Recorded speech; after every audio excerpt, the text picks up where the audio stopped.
জয় শিবধাম। জয় শিবধাম। আচ্ছা, তো আপনি শিবধামের সাথে কতদিন থেকে জুড়ে আছেন? 2023। 2023 থেকে।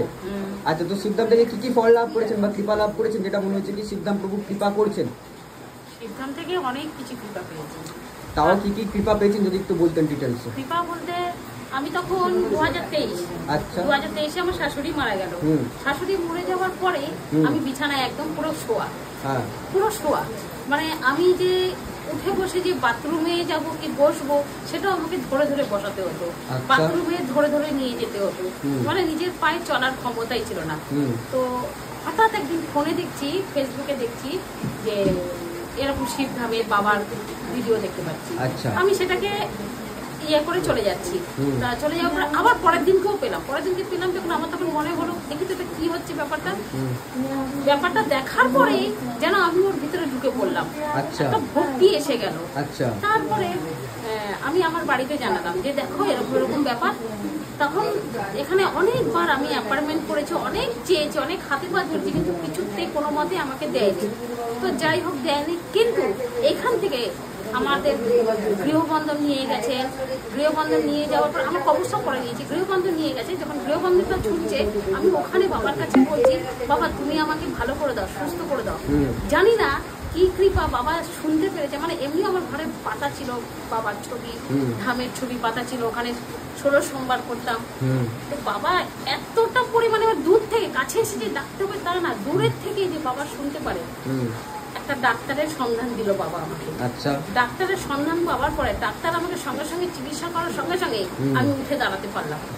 তারপরে তো বাবার পুজো করতে করতে 16 সোমবার করতে করতে 2024-এ আমি অ্যাপয়েন্টমেন্ট পাই এবং বাবা আমাকে ক্রিয়া করলো। ক্রিয়া করার পরে আমি কবজ নিলাম। কবজ নেওয়ার পরে আমি যেই মানুষটা কচ্ছপের মতন হাঁটতাম, খরগোশের ডাক্তারকে বলছি আমি খরগোশের মতন দৌড়াতে পারছি না, কচ্ছপের মতন হাঁটছি। বাবার কবজটা নেওয়ার পরে তারপরে আমার যে আগের শুভ্রা ছিলাম সেই শুভ্রা আমি পেয়ে গেছি নিজেকে। এবং আমার সমস্যাটা কি ছিল আপনার? সমস্যা আমাকে বললো নাকি আমার পরিবারের লোকেরা পুতুল ক্রিয়া করেছে। আচ্ছা, ক্ষতি করার চেষ্টা করেছে বা ক্ষতি করেছে। এই যে আমার হাত পাগুলো কেটে গেছে। হ্যাঁ, তা আমি বাড়িতে হোম সার্ভিস করি, সেটাও বন্ধ হয়ে গেছিল। সেটা আবার চালু করেছি এবং তারপরে আমার কষ্ট হয় না। দাঁড়িয়ে থেকে যে অতক্ষণ রুটি করাটা সেটাও কষ্ট হয় না। তো কতদিনের মধ্যে তাও আপনি সুস্থতা অনুভব করতে পেরেছেন? সুস্থ মানে আমি এখানে 2024-এ আসার পরে আমি তো সুস্থ হলাম। কবজ নেওয়ার সেটা কতদিনে বুঝতে পারছেন যে আমি সুস্থ থেকে বা ভালো দিকে যাচ্ছি? 1 মাস পর থেকেই? আচ্ছা। আচ্ছা, তো তার আগে আপনি সমস্যা নিয়ে কত বছর থেকে ভুগেছেন বা কোথায় কোথায় দেখিয়েছেন? 2020 লকডাউন তখন থেকে আমাকে এটা করেছে। আচ্ছা। প্রথমে আমার স্বামীকে করেছিল, স্বামীটা ভালো হয়ে গেছে, কিন্তু তারপরে আমার পিছনে যে লেগেছে আমাকে যে তখন থেকে করেছিল, তারপরে ডাক্তার দেখিয়ে দাঁড়িয়েছিলাম, তারপরে আবার আমি করেছি।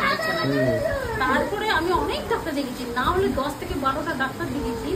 তাও কত টাকা খরচা হয়েছে আপনার ডাক্তারের পিছনে? প্রচুর, আনুমানিক লাখ টাকা বেশি হয়েছে। তো শিবধাম কত লাখ টাকা নিয়েছে? কিছুই নেয়নি। তো তাহলে যারা বলছে কি শিবধামে আসলে নাকি লাখ লাখ টাকা নিয়ে হচ্ছে, তাদেরকে কি বলতে চাইবেন আপনি? যারা পাপী মানুষ তারা এরকম ধরনের যারা পাপী বা যারা আচ্ছা, আপনি যে এসেছিলেন ধামে সেবাও নিয়েছেন, অ্যাপয়েন্টমেন্টের জন্য কি কোনো রকম চার্জেস টাকা পয়সা নেওয়া হয়েছিল?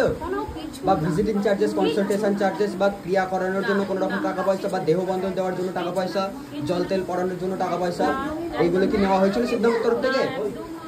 আচ্ছা, তো তাহলে যারা এইসব কথা বলছে শিবধাম ফেক জায়গা, মিথ্যে জায়গা, ওখানে লোক ঠকানো হয়, লোককে বোকা বানানো হয়, টাকা পয়সা লুটে নেওয়া হয়, তাদেরকে কি বলবেন? কিছু মানুষেরা আছে যারা এখানে শত্রু, তাদের কথা শুনে আবার যারা জানে না তারা শুনে ভাবছে যে বাবা যাবো না তাহলে এখানে এই হয়, কিন্তু তারা একবার আসুক, এসে দেখুক এখানে কি হচ্ছে।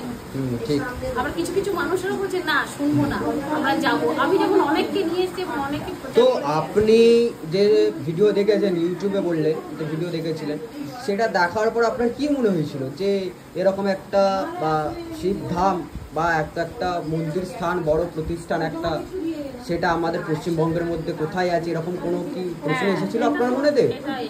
আচ্ছা, কন্টিনিউ তারপর আপনি ভিডিও দেখতে শুরু করে দেন, তাই তো? এখনো পর্যন্ত দেখি আমি। আচ্ছা, বাহ।